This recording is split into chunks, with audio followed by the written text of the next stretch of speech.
Estamos ya con dos invitados para hablar de un tema muy importante que tiene que ver con la justicia. Andrés Gil Domínguez, abogado, constitucionalista, nos ha visitado varias veces. Andrés, gran jugador amateur de básquet además, ¿no? Fui jugador de Liga Nacional. Ahora ¿Fuiste de Liga Nacional? Sí, Ah, bueno. Ahora soy bueno. Maxi, jugador de Maxi Básquet. Y Alejandro Fargosi, ex miembro del Consejo de la Magistratura, cercano parte del PRO y demás. ¿Vieron? Y que del básquet no puedo ni arrimar. Nada. Habida cuenta de mi altura. Bueno, pero los bases son más petizos y se las arreglan bien. Sí, ¿Vieron algo del fútbol del partido de anoche? No. No pude. No, Sí, no. yo ¿Vos? lo vi. ¿Vi un desastre? Sí, Pau Perry.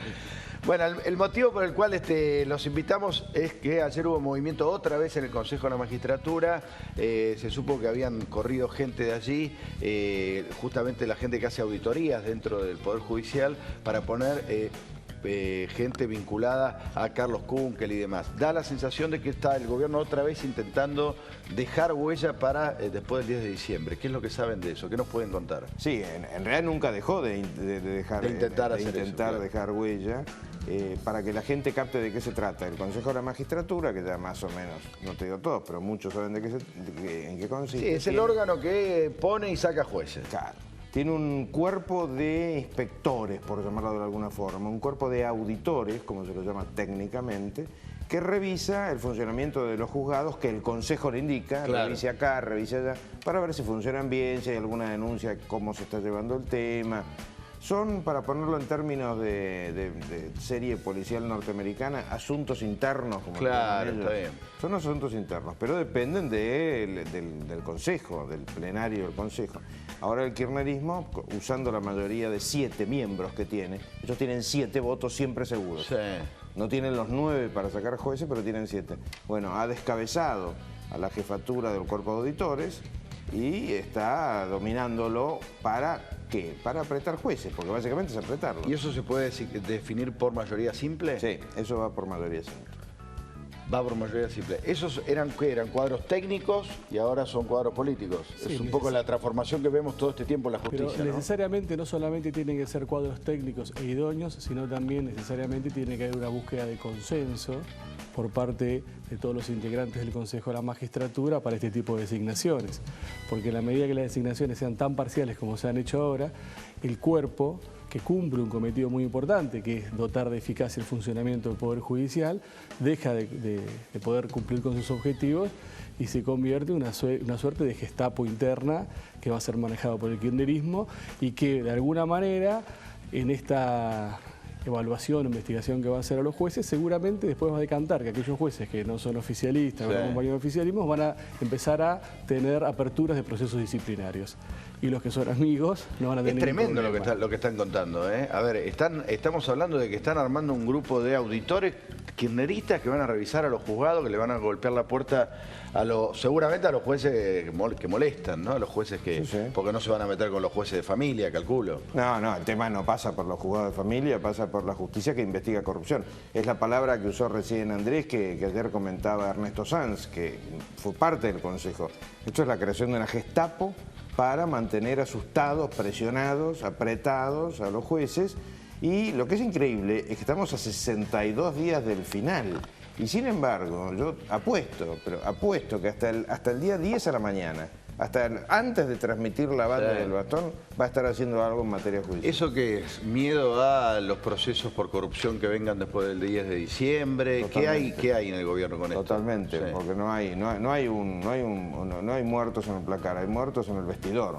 O sea, es demasiada la cantidad de temas por corrupción que están latentes. Sí, ahora ahí, Andrés, hay que hacer una crítica hacia el Poder Judicial, porque nunca se avanza las causas de corrupción mientras el gobierno está vigente, sino que hay que esperar a que venga otro gobierno. Todavía hoy hay juicios orales abiertos contra el menemismo, por ejemplo. Sí, depende de las épocas, porque hay que pensar que tenemos un vicepresidente 2 veces procesado, con lo cual sí, es cierto. No es que nunca avanza, sino que depende cuando avanza. Lo que sí, hay que reconocerle al kirchnerismo una gran capacidad para llevar distintos tipos de estrategias en pos de avasallar la independencia del Poder Judicial y el sistema de derechos.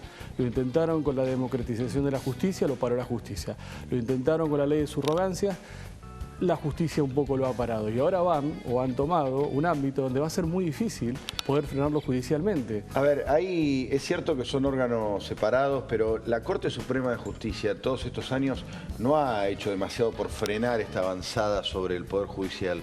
¿Ustedes creen que la Corte tiene que revisarse, que tiene que ser un poco más dura, o creen que bueno, que ha hecho lo posible? Sí, yo creo que la Corte tendría que tener mucha más, como le llama Vanossi, energía jurisdiccional. Por ejemplo, la Corte pudo revertir esta composición del Consejo de la Magistratura en un juicio que inició el Colegio Público de Abogados y no lo hizo.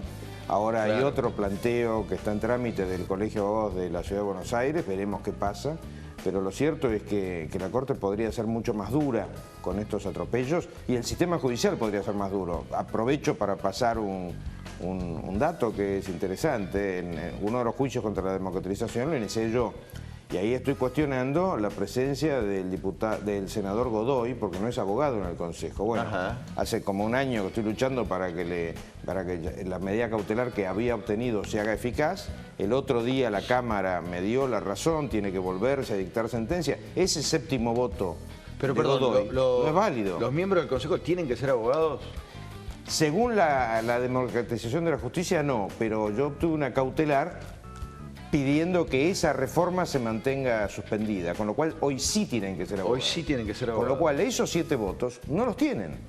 Lo que pasa es que, claro, desobedecen las órdenes judiciales. Ese es el gran problema. Sí, quizás la Corte podría haber puesto un poco más de énfasis, pero la Corte en determinados momentos donde estuvimos al borde de un quiebre institucional como fue con la democratización de la justicia, con el caso Rizzo, realmente puso un límite claro y muy concreto, y en otros casos posteriores también, como la designación de los conjueces de la Corte Suprema de Justicia por su régimen de mayoría, también ha puesto límites en la medida que ha podido. Quizás uno hubiera esperado una respuesta un poco de toda la Corte más fuerte cuando se lo atacó a Fait o en alguna otra situación, pero me parece que no es que la Corte no ha hecho nada, ha hecho hasta donde ha podido. A mí me llama mucho la atención el caso de Comodoro Pi, los juzgados federales, donde están Ollarvide, Cánico Corral, el mismo Bonadío, como un área de la justicia tan contaminada y demás, cómo no se ha podido hacer nada administrativa o políticamente de parte de la cabeza del Poder Judicial, ¿no? No sé cómo lo ven ustedes. Sí, estoy de acuerdo. Por supuesto que nada es, digamos, de los 3 poderes, claramente el que mejor funciona es el judicial, eso es claro, y es muy cierto lo que dice Andrés.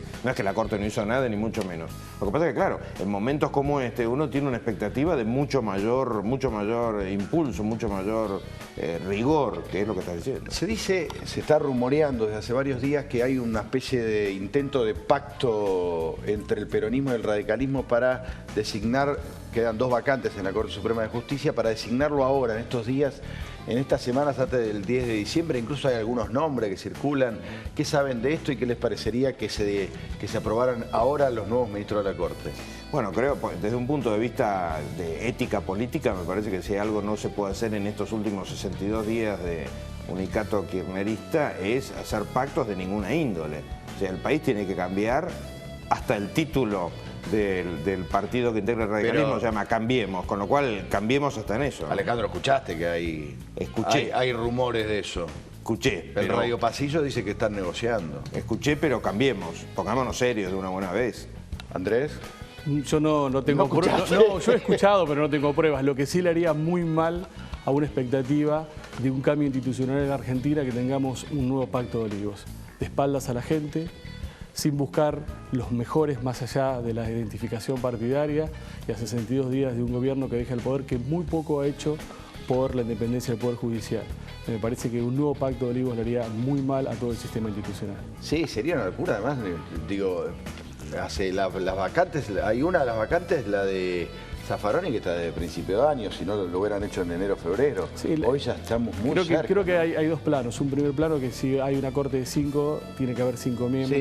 Y me parece una muestra de total adolescencia institucional que el kirchnerismo y la oposición no se pongan de acuerdo en buscar candidatos consensuados. Ahora, llegado a esta instancia, sin que el kirchnerismo quiera buscar consenso, sin que la oposición, me parece que hay que esperar un nuevo gobierno. Andrés, déjame preguntarte a vos, que estás más alejado de la política. ¿Cómo estás viendo en esta campaña? ¿Se está discutiendo sobre jueces? ¿Se plantean proyectos ¿O te parece que es un tema que está fuera de agenda absolutamente?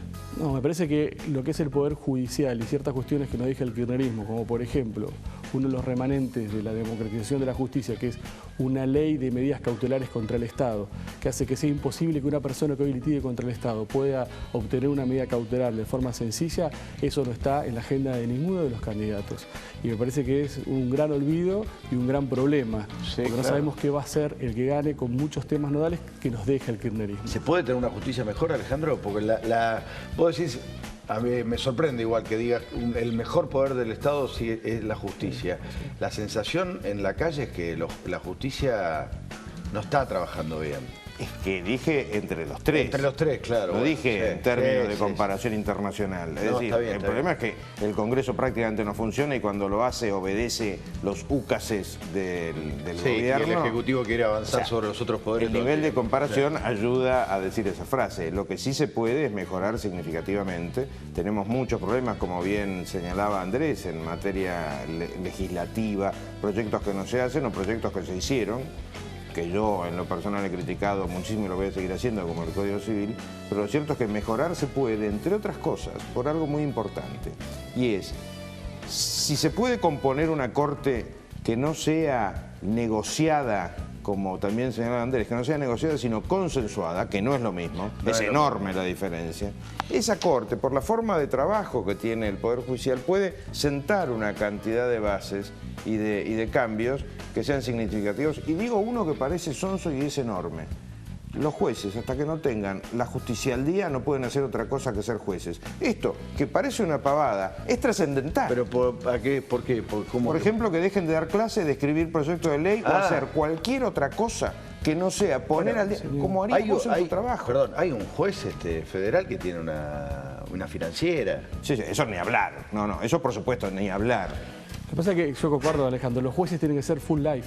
Claro. Tienen que estar todo el día abocados a su trabajo. Pero acá tenemos jueces que dan clases, que son consejeros directivos de la facultad, que dirigen maestrías, que escriben libros, que están en todas las publicaciones. No, ¿qué juez tiene que ser juez? Si querés dedicarte a otras cosas, deja de ser juez.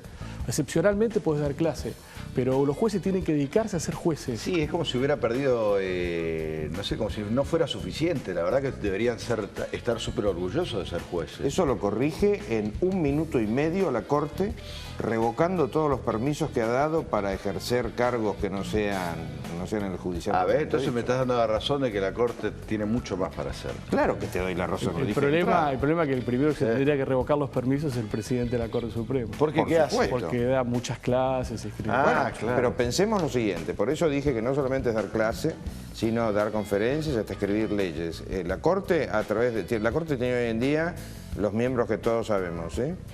Bueno, sí, 3 de 5. Por eso. El problema, 4 contando a Fayt, que recién renuncia efectivo el 11. Sí. 2 de esos miembros no solamente escribieron un Código Civil de 2000 y pico artículos, previo a revisar, quiero creer, otros 2 que tenían 6000, sino que además uno de ellos ha escrito libros. Yo digo, ¿en qué momento cualquier persona que trabaje como abogado, médico, contador, ingeniero, sabe que uno no tiene tiempo ni para ver cómo crecen los hijos? Y resulta que la Corte Suprema y los tribunales inferiores tienen tiempo para todo. Claro, después el sistema se atrasa, como es lógico que pase. Digámoslo claramente, porque si no, ¿cuál es el problema, Tato? El problema es que uno termina hablando de realidades que no existen. Por ejemplo, yo conozco a especialistas de derecho, para poner un caso y no puedo dejar de pasar el aviso, especialistas de derecho que hace 46 años que publican en revistas jurídicas y han querido presentar notas críticas sobre el nuevo Código Civil y no han podido porque las revistas le tienen miedo al enojo de la Corte. Esto no puede ser. Cambiemos, Tato. Tenemos que cambiar. Andrés. Sí, y me parece que, compartiendo lo que dice Alejandro, los abogados no tenemos los tiempos, ni los clientes, ni los justiciales tienen los tiempos que después, lamentablemente, se toma muchas veces el Poder Judicial para resolver las cuestiones. Nosotros tenemos tiempos muy urgentes para apelar, para interponer recursos, para interponer demandas. Los clientes tienen muchas necesidades para satisfacer sus derechos, pero después muchas veces hay una discordancia entre estos tiempos y los tiempos que se toma el Poder Judicial. Y ya los despido, les agradecemos la visita cuesta tan temprano, sobre todo para Alejandro, que ahora que está más en la política, los políticos se acuestan tarde, no sé qué les pasa. Extrañan los tiempos de la adolescencia, son noctámbulos. ¿Expectativas para lo que viene, gane quien gane? ¿O depende quién gane? Bueno, no, yo quiero creer bueno, primero que quiero creer que va a ganar Mauricio y sé perfectamente lo que piensa, que es el cambio del que estamos hablando. También sé que lo piensa Massa, nunca hablé del tema con Scioli, pero es que si no lo piensa de esa manera, todo esto que hoy nos parece mal, lo vamos a extrañar en un año o dos, porque todo se va a desbarrancar a una velocidad monumental. El sistema no aguanta más en ningún aspecto y tampoco en el judicial. Esto es clave, no podemos seguir teniendo un sistema judicial que se toma los problemas de la gente con unos tiempos incomprensibles. Andrés. Y perpetuar el fracaso de este modelo en términos de independencia del Poder Judicial y funcionamiento sería muy gravoso. Yo tengo esperanzas que cambie, pero en este país, lamentablemente, siempre puede pasar cosas peores las que han pasado. Es cierto, después de un argentino no se olviden que viene otro argentino, pero además hay que ayudar a que todos tomemos conciencia que estas cosas que parecen de superestructura son las que después nos afectan en el día a día, porque si hay jueces chantas, jueces corruptos, después los chorros no van presos, los corruptos no van presos. O el Estado hace cualquier cosa con tus derechos y no le puedes reclamar absolutamente nada. Te avasallan. No solamente el problema de la delincuencia, muchas veces son el Estado con sus acciones y omisiones violando tus derechos y vos no podés hacer nada. Gracias a ambos. Nosotros, de verdad, muchas gracias.